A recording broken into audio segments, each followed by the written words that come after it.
কুরআন আল কারিমে আল্লাহ তাআলা মানুষের নামে মোট ৮টি সূরা দিয়েছেন। মানুষের নামে কয়টি? এর মধ্যে ৬টি সূরা ৬ জন নবীর নামে। ৬টি সূরা ৬ জন। সূরা হুদ, সূরা ইউসুফ, সূরা ইউনুস, সূরা মুহাম্মদ, সূরা নূহ, সূরা ইব্রাহিম।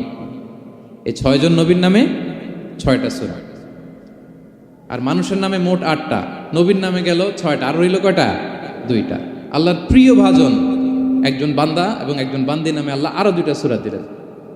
আল্লাহর প্রিয় বান্দি মারিয়াম আলাইহিস সালাম, ঈসা আলাইহিস সালামের মা, ওনার নামে একটা সূরা আছে না? কি নাম? সূরা মারিয়াম। আর আরেকটা হচ্ছে এই যে সূরা লোকমান, উনি কিন্তু নবী না। তাহলে আবার বলি, মানুষের নামে আল্লাহ তাআলা কোরআনে কয়টা সূরা দিয়েছেন? 8টি। এর মধ্যে 6টা দিয়েছেন 6 জন নবীর নামে, আর বাকি